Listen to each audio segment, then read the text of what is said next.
묵상 기도 드림으로 하나님께 수요일 밤 예배를 올리겠습니다. 다 같이 묵상하시겠습니다.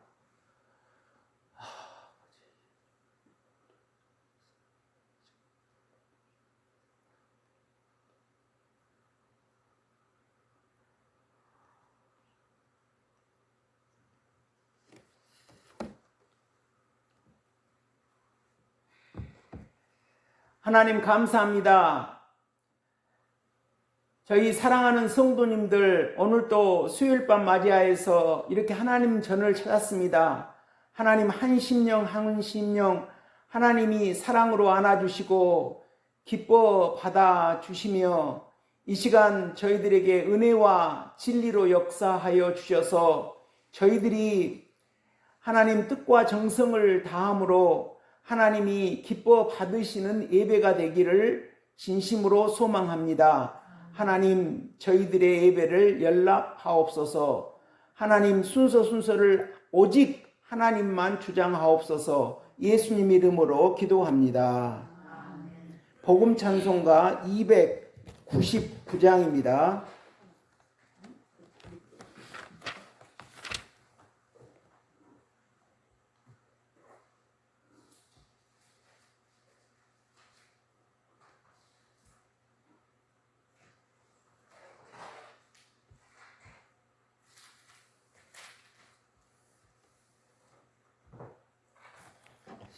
이건 그냥 부르시겠습니다. 육성으로.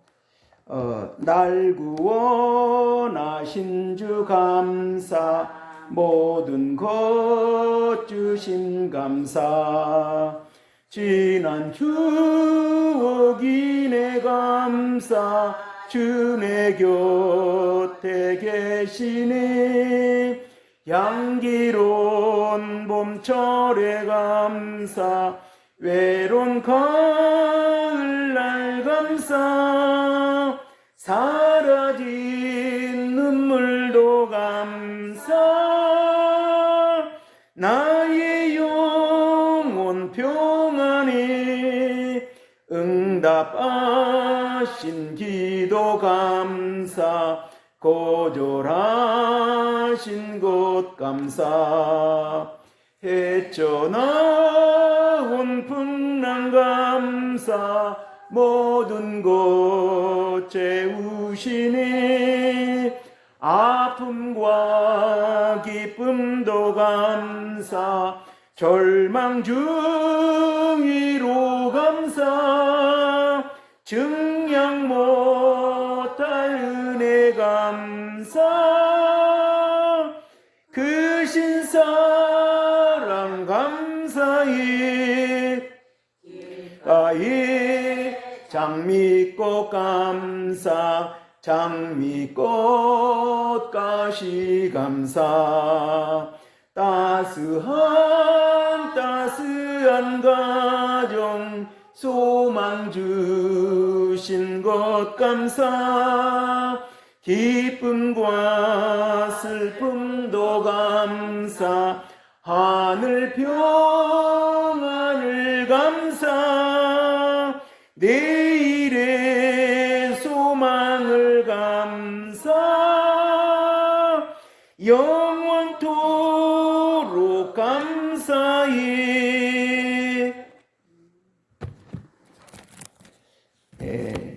권사님 안 오셔서 그냥 바로 성경 읽겠습니다. 성경 말씀은 베드로전서 4장 1절부터 11절까지 한 절씩 교독하겠습니다. 제가 가지고 있는 성경은 381면입니다. 381면 베드로전서 4장 1절부터 11절 말씀입니다.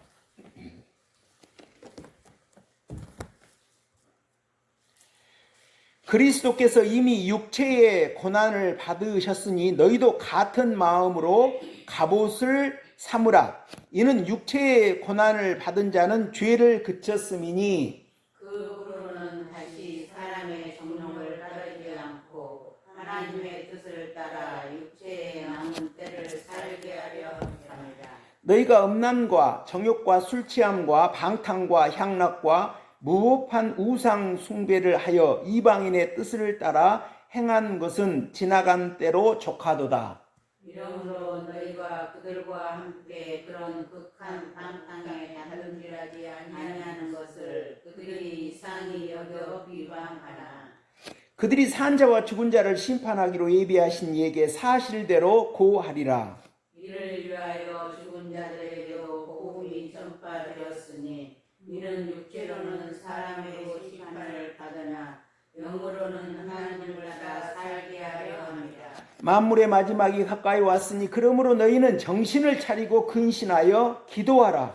무엇보다도 뜨겁게 서로 사랑할지니 사랑은 허다한 죄를 덮느니라. 서로 대접하기를 원망 없이 하고 각각 은사를 받은 대로 하나님의 여러 가지 은혜를 맡은 선한 청지기같이 서로 봉사하라. 만일 누가 말하려면 하나님의 말씀을 하는 것 같이 하고 누가 봉사하라면 하나님이 공급하시는 힘으로 하는 것 같이 하라. 이는 범사에 예수 그리스도로 말미암아 하나님이 영광을 받으시게 하려 함이니 그에게 영광과 권능이 세세에 무궁하도록 있느니라. 아멘.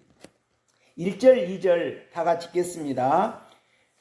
그리스도께서 이미 육체의 고난을 받으셨으니 너희도 같은 마음으로 갑옷을 삼으라. 이는 육체의 고난을 받은 자는 죄를 그쳤음이니 그 후로는 다시 사람의 정욕을 따르지 않고 하나님의 뜻을 따라 육체의 남은 때를 살게 하려 함이라.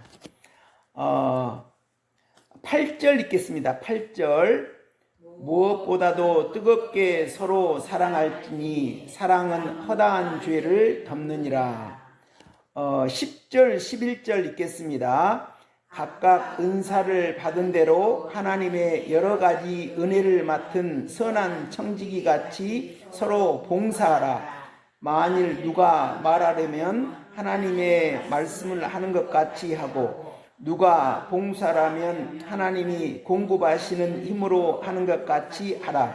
이는 범사에 예수 그리스도로 말미암아 하나님이 영광을 받으시게 하려 함이니 그에게 영광과 권능이 세세에 무궁하도록 있느니라. 1절만 다시 한 번 더 읽겠습니다. 1절 그리스도께서 이미 육체의 고난을 받으셨으니 너희도 같은 마음으로 갑옷을 삼으라. 이는 육체의 고난을 받은 자는 죄를 그쳤음이니.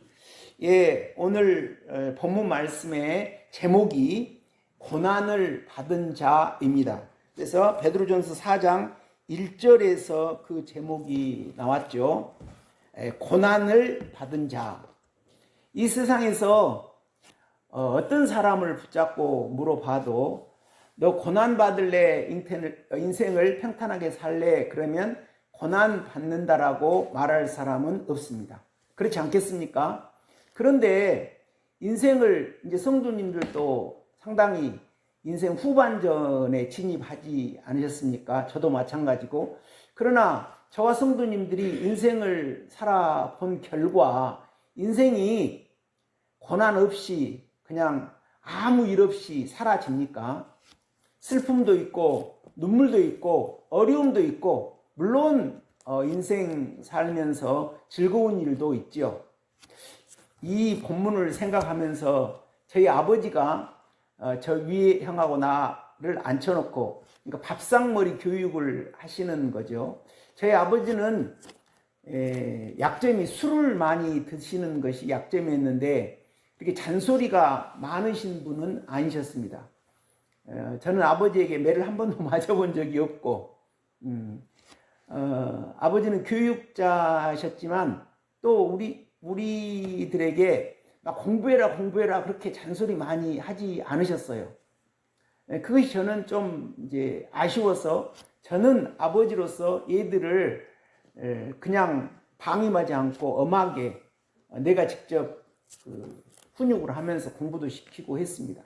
그런데 제가 어렸을 때 형이 아마 형도 중학교 한 1, 2학년 정도 되고 저는 초등학생이고 아마 정확하진 않지만 어느 한 시점을 기억합니다. 아버지가 약주를 드시고 거나하게 이제 우리들에게 이제 훈육하시는 겁니다. 말씀하시는 겁니다. 사람마다 고생을 해봐야 하는 것이다. 고생을 해야 사람이 성숙하고 훌륭하게 된다. 그런 말씀을 하셨거든요. 그래서 그때 형하고 나가 아버지는 옛날 분이라 현실을 모르시네요. 지금은 돈이 있어서 잘 양육을 받아 교육을 잘 받아야 성공하는 때라고 합니다. 그래가지고 아버지하고 아버지를 형과 저가 어린 애들이 이겨 먹었어요. 그러니까 아버지가 껄껄껄 막 웃으세요. 그러면서 그냥 어이없다는 듯이 그냥 그 이야기를 이제 거두셨습니다. 그것이 생각납니다. 아버지 말씀이 옳죠. 우리가 어리니까 그 어른의 그 인생 경험에서 나온 그 이야기를 이해를 못했던 것이죠. 그래서 예수님을 믿는 사람이든 믿지 않는 사람이든 인생은 다 고난이 있습니다. 한번 보십시오. 우리나라에서도 유명한 뭐 기업인이랄지 정치인, 그 사람들이 영향력이 있지만 그 사람들의 인생의 강도는요, 그 삶의 집중도 이런 것은 높은 자리에 있으면 있을수록 더 험하고 힘듭니다. 그 현실이죠. 그렇게 되어 있습니다. 그런데 이제 예수님을 믿지 않는 사람도 인생 살 때 어려움이 있습니다. 그건 세상 고난이죠. 세상 고난도 고난을 겪어야 실력이 있고 그 분야의 전문가가 됩니다. 그런데 하나님이, 여기 성경 말씀은 하나님이 주시는 고난을 말씀하시고 계시는 거거든요. 그래서 육체의 고난을 받은 자는 죄를 그쳤다. 이렇게 베드로 사도가 말씀하십니다.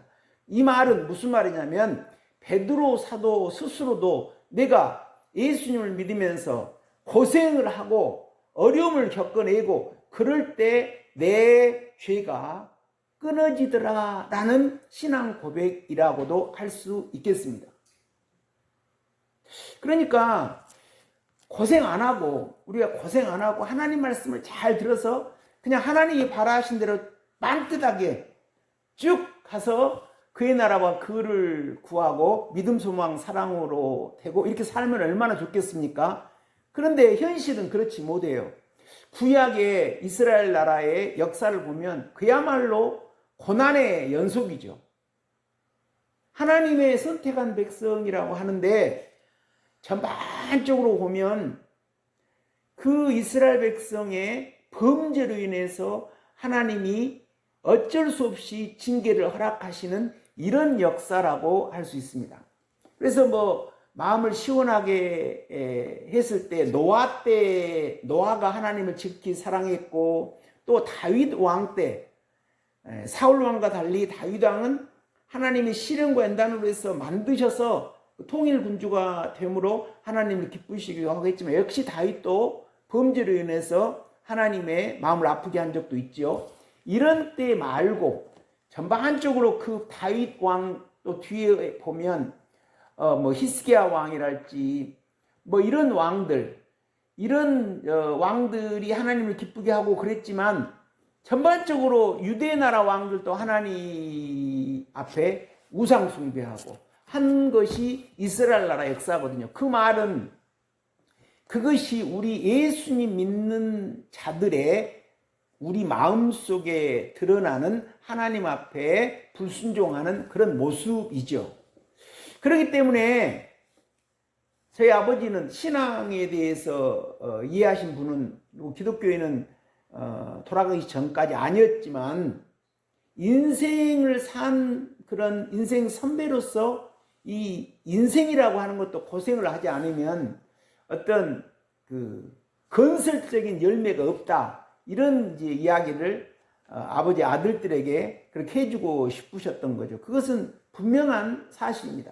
그런데 하물며 이 하나님의 나라가 이루어지는 것에 대해서, 그래서 우리가 죄를 잘라내고 우리가 범죄하는 인생에서 하나님의 말씀만을 중심으로 사는 인생으로 변화되는데 그거 쉽겠습니까?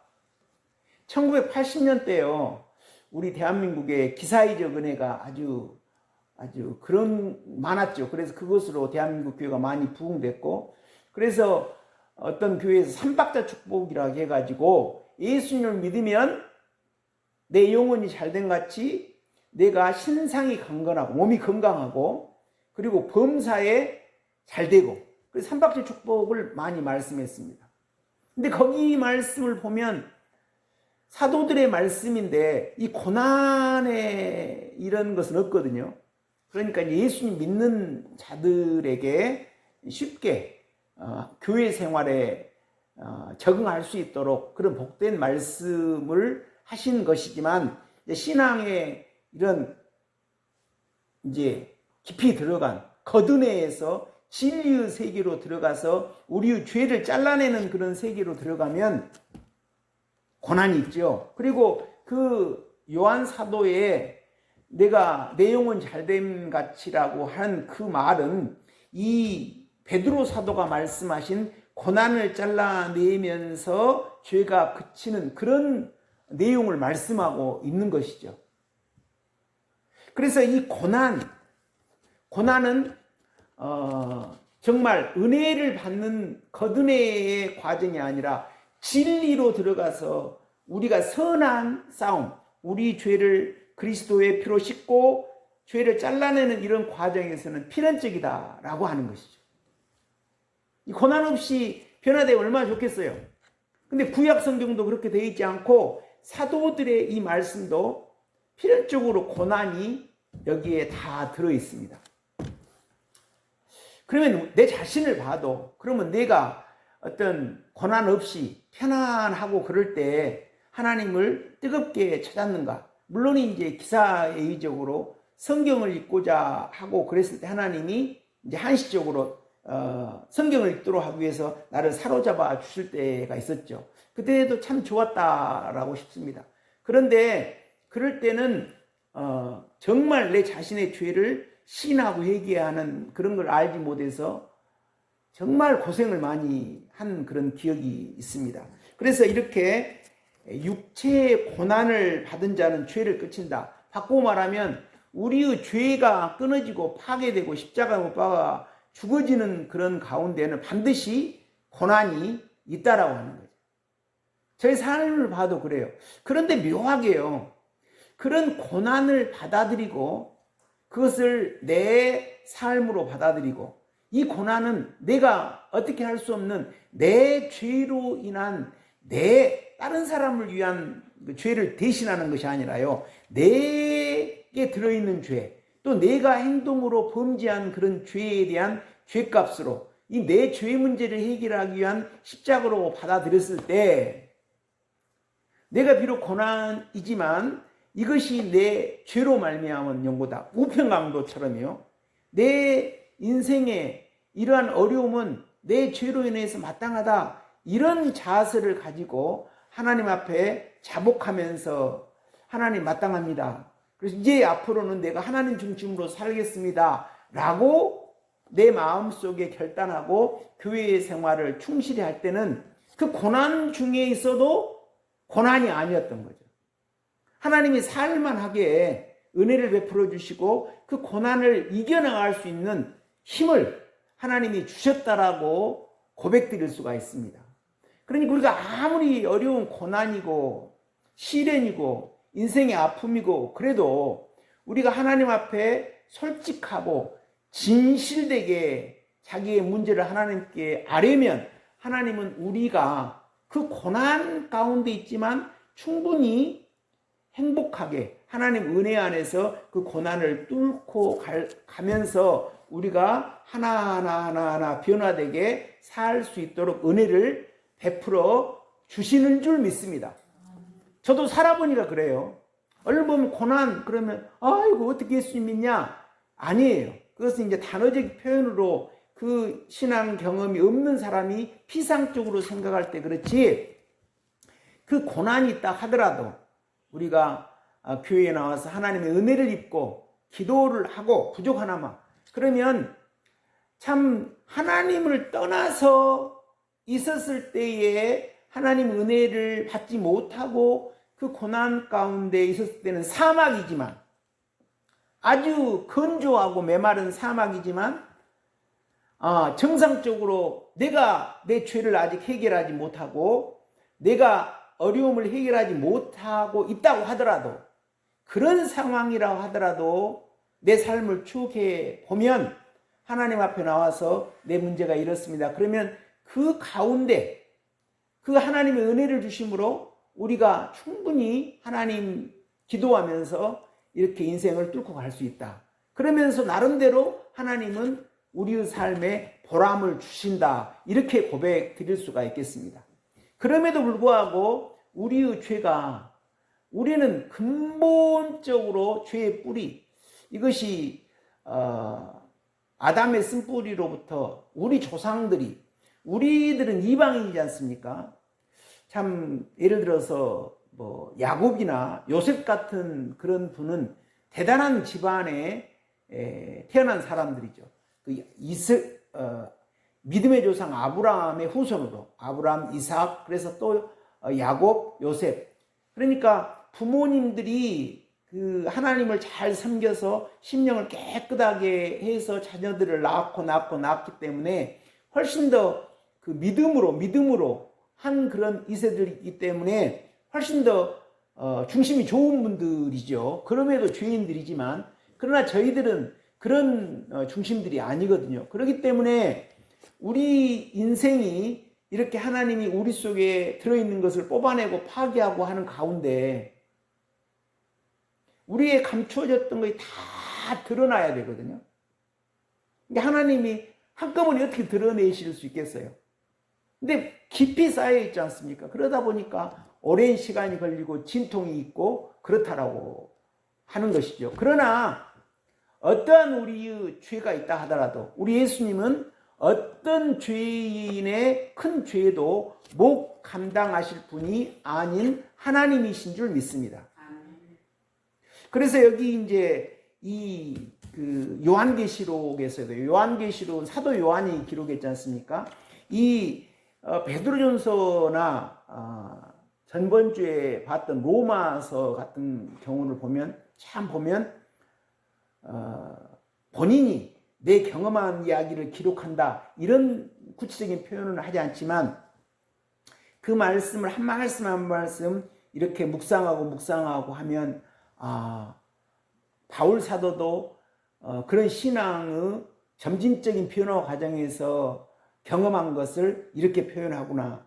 여기 베드로 사도도 여기에서 본인이 그렇게 고난을 통해서 이렇게 죄가 끊어지는 이런 경험을 하고 이런 말씀을 주시는구나 하는 걸 깨닫게 되죠. 그런데 이 요한계시록은 그런 식으로 기록된 말씀이 아니죠. 요한계시록은 사도 요한이 밤못 쏘면서 하나님 이상으로 계시를 받아서 기록한 그런 말씀이 좀 다르죠. 하나님이 아주 강력한 계시로, 전능하신 능력으로 어떻게 받아쓰게 하는 식 같은, 그 정확한 것은 어떻게 알 수 없겠지만 그렇게 기록한 겁니다. 거기서도 고난을 말씀하고 있거든요. 요한계시록에서도. 그래서 요한계시록의 8장 13절에 보면은요, 요한계시록의 8장 13절에 보면 어떤 말씀이냐면,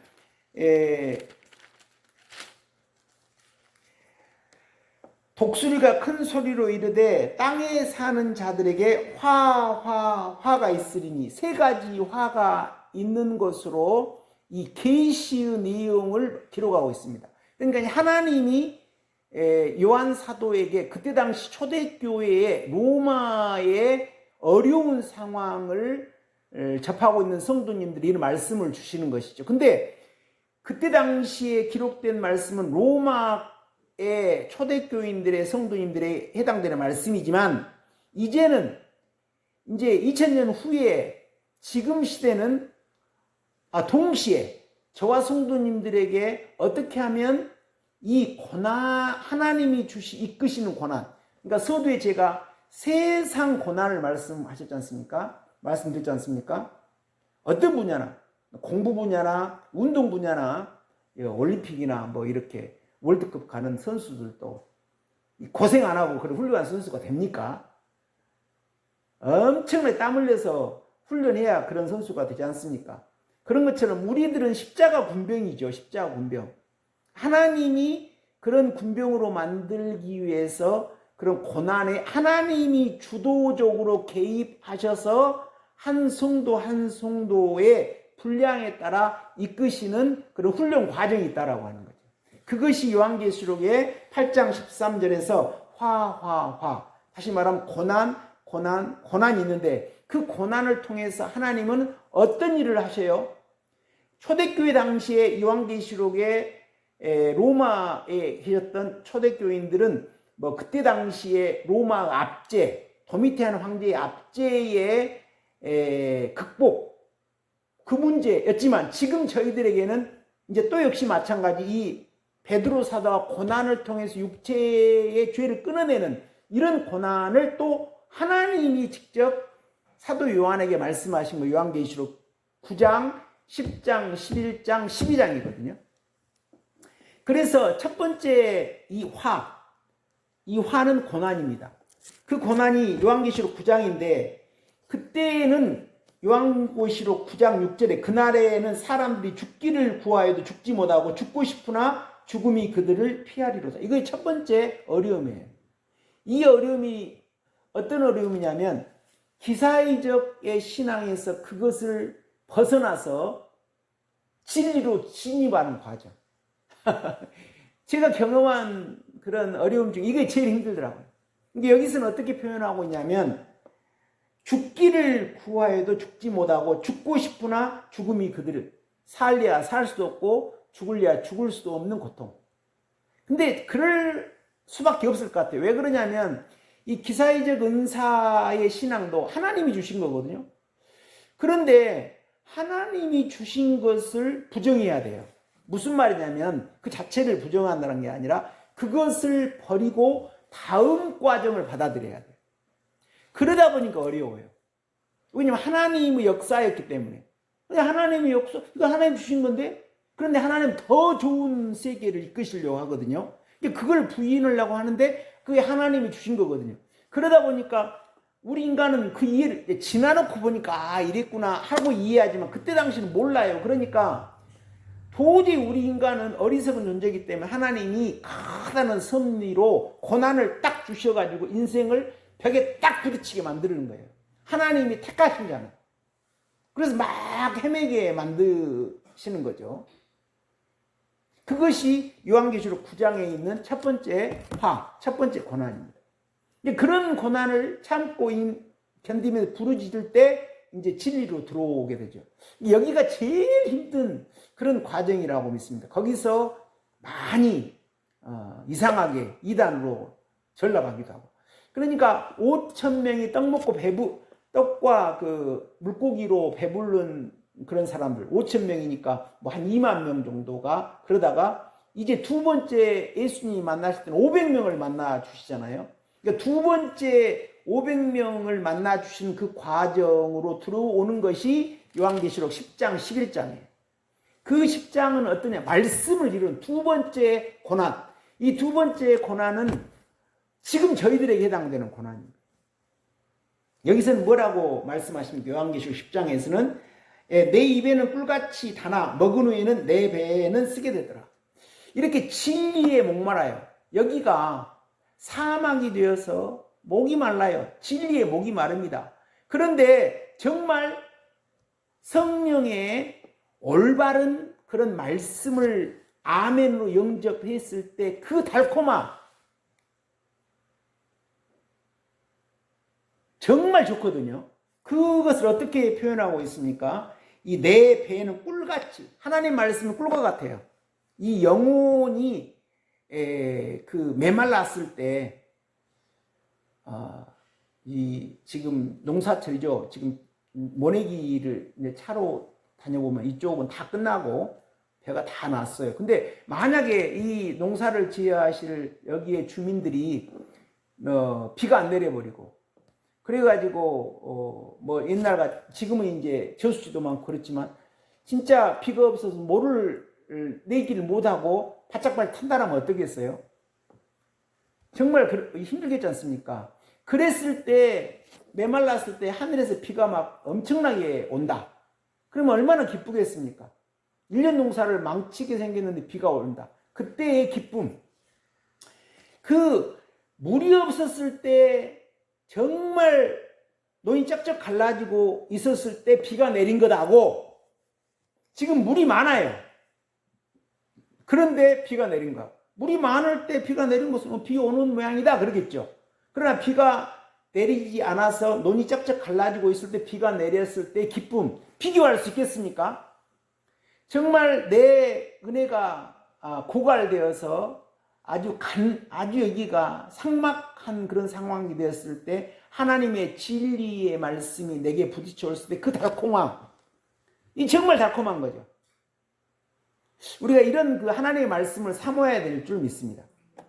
그렇지 않겠습니까? 그런데 그런 말씀을 사모해서 여기에는 은혜와 그 말씀을 영접합니다. 근데 그것을 이루려면 어려워요. 그러니까 배에는 써요. 지금 저희들이 현실 아닙니까? 하나님 말씀대로 살 것 같아요.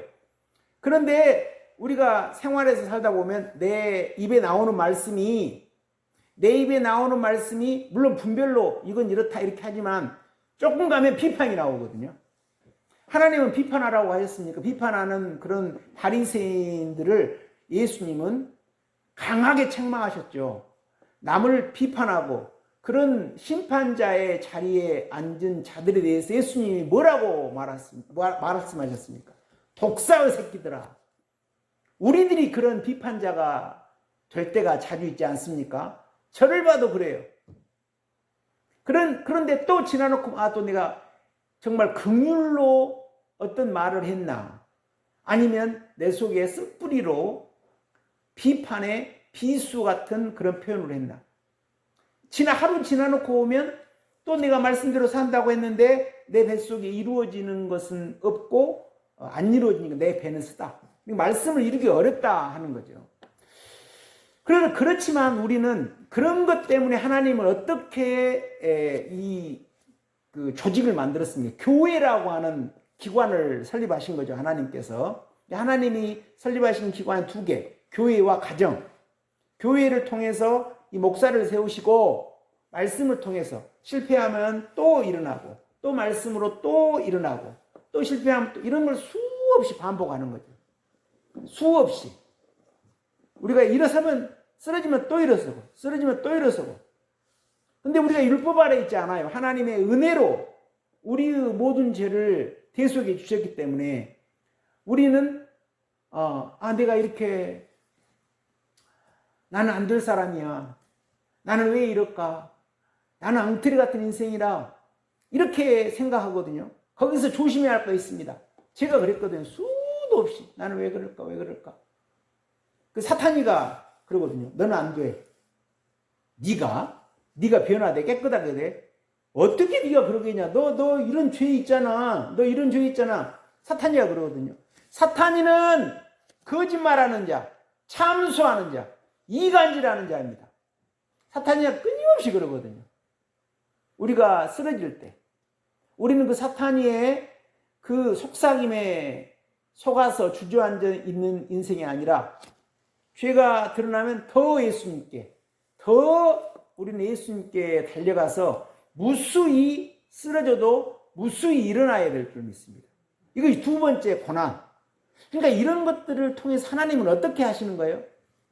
우리의 처절한 죄를 발견하고 우리로 하여금 처절하게 우리는 예수님 없이는 살 수 없다라고 하는 걸 깨닫게 하시는 거죠. 이런 과정을 하면서 이 말씀의 씨가 심어지고 자라는 거 아닙니까? 이 2번째 두 번째 고난인 거죠. 결국 우리가 하나님 말씀대로 살 수 있도록 하나님이 만드시는 거예요. 근데 우리 속에 쓰레기가 가득 차 있기 때문에 가득 차 있는 만큼 고난을 받아들이면서 우리를 청소해내고 청소하고 그리스도의 피로 청소하는 거죠. 그리스도 피로 씻고 그리스도의 살을 먹음으로 무너뜨리고. 이게 2번째 이 고난. 그랬을 때 특징이 이 요한계시록 11장에서요. 11장에서 어떤 말씀이 있냐면 성전과 제단에서 갈대 같은 지팡이가, 그러니까 하나의 표준 척도입니다. 자, 센티미터 자, 그거를 길이를 측정하잖아요. 이런 갈대와 같은 지팡이 같은 걸 주고 하나님의 성전과 제단과 그 안에 경배하는 자를 측량해요. 그 말은 무슨 말입니까? 너 오경교회 다닌다라고 그러는데 너 예수님 믿는 사람 왜 그래? 주변 사람들이 비판하는 거죠. 우리를 짓밟아요. 짓밟은 일이 있다라고. 당연한 거죠. 왜 우리가 예수님 믿어도 하루아침에 변화됩니까? 또 실패한. 그러니까 그렇게 되면 마땅하다. 누가 그랬습니까? 이삭이 그랬잖아요. 그 비판을 받아들이는 거예요. 내가 잘못했으니까 저러겠지. 싸우는 것이 아니라요. 그러면서 또 고치는 겁니다. 오히려 그들의 비판과 그들이 짓밟음으로 우리는 더 예수님께 가는 거죠. 이것이 두 번째 이제 고난. 결국 하나님 우리를 깨끗하게 만드시는 일을 하고 계시는 거예요. 이웃을 활용해서. 그럼 세 번째는 유명한 말씀. 수련회 때 서울 목사님 말씀 많이 해주셨죠. 제가 이렇게 생각했다고 그랬죠. 저런 목사님 정도나 돼야 저렇게 말씀을 이루는 모양이다. 이렇게 생각했죠. 해입은 여인. 해라고 하는 건 진리죠. 여인이라고 하는 건 교회이기도 하고 마음이. 우리 속에 진리가 임한다라고 하는 거예요. 엄청난 거죠. 예수님의 생명이 임한다라고. 근데 거기에 발 안에는 달이 있어요. 달은 스스로의 빛을 내지 못합니다. 다른 태양의 빛을 받아서 반사시키는 거죠. 그렇기 때문에 거듭에 있는 것을 말하죠. 거듭에는 신앙이 온전하지 못해 육체로. 그러나 진리로 하나님 말씀으로 연단돼서 죄가 씻어지고 무너져서 심어져 진리를 이루는 심령들은 그렇지 않죠. 그러니까 이 달은 어떻습니까? 그 발 아래에 있어요. 그러니까 저희들의 신앙이 달과 같은 신앙이 아니라 해를 입은 여인의 신앙이 되시기를 여기 계신 우리 성도님들에게 임하시기를 우리 주님의 이름으로 축원드립니다. 그래야겠죠? 됩니다. 저도 조금씩 되는 것 같아요. 그 서울 목사님 그 말씀 들었을 때 저 멀리였던 나하고는 상관없었을 것 같던 그런 말씀이 이제 그런 목표를 향해서 기도하고 있는 그런 제 모습을 발견하거든요. 성도님도 저희들과 저와 같이 이런 목표를 향해서 달려가시기를 주님의 이름으로 축원드립니다. 우리가 변화되는 거예요. 점점 죄에서 떠나는 거예요. 죄는 짓지만 과거와 달리 죄를 짓는 횟수도 줄어들고 물론 비판도 잘하고 그렇지만 또 그 아픔이 또 동시에 있으면서 변화가 있어요. 더디지만. 그래서 그렇게 할 때 그 용이 삼키려고 그러지 않습니까? 용. 여기 예수님이 태어나니까 헤롯이 죽여버리려고 하잖아요. 그러니까 애굽으로 도망가라고 하죠. 헤롯이 누굽니까? 내 안에 들어있는 예뱀이라 사탄이라고 마귀라고 하는 존재는 저기에 있지만 그 씨가 여기에 들었는데 그것이 우리 속에 진리로 거듭나고 하는 그 원수가 바로 내 안에 들어있다라고 합니다. 그것과 싸우는 죠. 그러니까 하나님이 그렇게 예수님을 꽉 붙잡고 더 가고 더 가야 되는데 우리가 인생의 향락과 즐거움, 물론 우리 역사적으로 보면은요, 기독교가 하나님 풍성했던데 하나님을 뜨겁게 사랑했던 나라들이 제일 역사를 주도권을 잡고 이끌었어요. 유럽의 역사입니다. 그것이. 하나님 복 주시는 분이기 때문에. 그런데 우리가 육적인 목만 좋아하고 그러면 이런 세계로 안 가요. 그러니까 하나님이 그걸 막고 먼저 그의 나라 여기까지 오도록. 그럴 때 어떻게 합니까? 여자가 광야로 도망가서 1260일 동안, 이건 숫자니까 우리가 그런 말씀을 이룰 수 있는 환경을 딱 마련해 주신다는 거죠. 그래서 거기서 나오는 것이 그 여자분이 독수리 2날개를 받죠. 하나님을 사랑하고 이웃을 사랑할 수 있는 심령이 되도록. 이것이 요한계시록에서 보여주고 계시는 이 고난의 과정이죠. 첫 번째 고난, 두 번째 고난, 세 번째 고난. 이것을 이제 이 베드로 사도는 묶어서 이 고난을 받은 자는 죄를 그쳤음이니 이렇게. 왜 그렇습니까? 그래가지고 하나님 뜻대로 사는, 하나님 뜻은 두 가지입니다. 우리가 이런 고난을 잘 받아서 변화돼서 해입은 여인까지 하나님 사랑, 이웃 사랑하고 되도록 그렇게 되는 거라고. 두 번째 하나님 뜻은 뭐냐면 우리가 예수님 믿지 않는 사람을 예수님 믿게 해서 뒷바라지 해주는 거. 이 두 가지 기독교인이 할 것이. 이렇게 해서 하나님은 어떤 사람을 만들고자 하시냐면 7절 이하로 서로 사랑할 수 있는 사람, 서로 사랑할 수 있는 사람, 서로 비판하고 물어뜯고 그런 것이 아니라 서로 사랑할 수 있는 사람. 근데 사랑의 특징이 뭐냐면 허다한 죄를 덮어줘요. 한번 생각해 보세요. 성도님들 아들이나 딸의 허물은 덮어주죠. 생각해 봐요. 저를 봐도 그래요. 내 아들 문제가 있어요. 그래도 내 아들이니까 내가 다 뒤집어 써야지. 이렇게 생각하거든요. 근데 사랑의 특징은 뭐냐면 허다한 죄를 덮어줘요. 그러니까 하나님은 우리를 그런 사람으로 만들고 싶으신 거예요. 여러분, 우리가 보면 어떤 조직이나 이런 데서 허물을 덮어주는 사람이 좋아요. 뭔 일이든지 들춰내가지고 이러쿵저러쿵 해가지고 까발려서 자기를 어디다 올려놓고 막 말로 막 이렇게 뭐라고 하는 수군수군 되는 것이 좋습니까?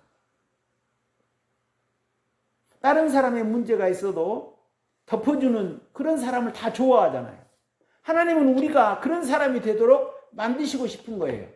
그래서 사랑의 특징은 뭐냐면 이 베드로 사도는 허다한 죄를 덮는, 왜 그러기 때문에 베드로가 오히려 자기가 죄를 지었고 예수님을 비판했거든요. 그러니까 마가가 이제 나중에 이제 복음 전화를 하다가 힘드니까 도망가 버리거든요. 그러니까 바울 사도는 너 안 돼, 마가 너는 안 돼. 너 마가 너는 안 돼. 바울 입장에서는 도저히 이해를 못 하십니다. 근데 베드로 사도는 그분을 받아줘요. 마가를. 그래서 양육합니다. 이 베드로 사도는 자신의 죄가 그래서 이렇게 허물을 덮어주는 저희들이 이런 그 마음을 소유하기를 소망합니다. 하나님 우리를 그렇게 만들고 싶은 거예요. 그래서 이 서로 대접하고, 그래서 우리가 높은 자리에 앉아가지고 남에게 군림하는 그런 사람이 아니라 서구에서의 그러니까 항상 감사합니다가 생활이 되어 있죠. 영어로는 땡큐. 아무것도 아닌 것도 땡큐. 그리고 섬기는 남을 높은 자리. 그래서 동양의 삼국지 같은 데 보면 높은 사람이 딱 높은 자인데 말 안 들으면 목을 베라 막 딱 이렇게만 하는, 군림하는 유계지수가 딱 있는. 그런데 예수님은 그런 분이 아니잖아요. 가장 높으신 분이 가장 낮은 십자가의 고난의 자리까지 내려오신, 가장 높으신 분이 가장 낮은 자리까지 내려온 겸손한 분이잖아요. 그러니까 우리가 정상적으로 신앙생활하면 겸손하게 된다는 거예요. 그래서 남을 섬길 줄 안다는 거예요. 남에게 율법자가 되어서 찔러대는 그런 인생이 아니라 남을 위해서 자기가 희생해주고 섬겨주고 낮은 자리로 내려오는 그런 사람. 왜 그러냐면 예수님이 그런 분이셨기 때문에. 우리가 예수님의 말씀의 실을 모시고 시인하고 가면 이 말씀은 우리를 그렇게 인도한다라고 하는, 베드로가 그렇게 살고 이렇게 말씀하고 계시는 거죠. 그러면서 우리가 말하는 것이 하나님의 말씀을 하는 것. 내 말은 과연 하나님의 말씀을, 저도 그렇게 못해요. 근데 그렇게 하고 싶어요. 특히 이제 집사람과 대화할 때 그러죠. 말이 툭툭 나가죠. 그래서 상처를 입죠. 근데 우리 말이 그렇게 날선 말이 아니라 하나님의 말씀을 하는 것 같은 말. 근데 이런 것들이 되려면 그냥 되겠습니까?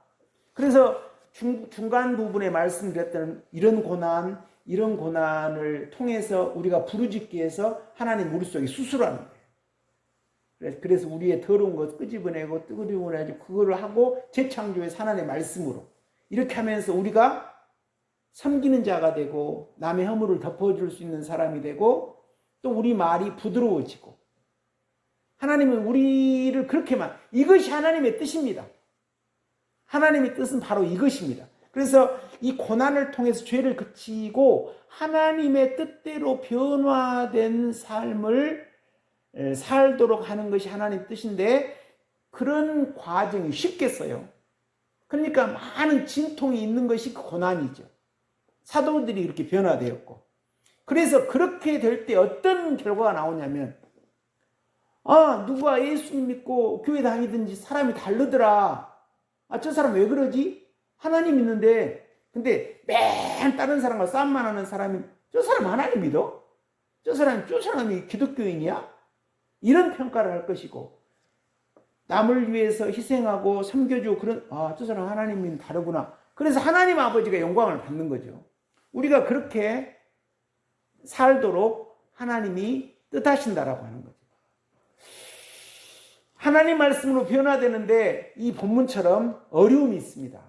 그런데 어려움이 우리가 하나님 따라가면, 저를 봐도 그렇게 어렵지 않아요. 하나님 은혜가 하나님 손잡고 가니까.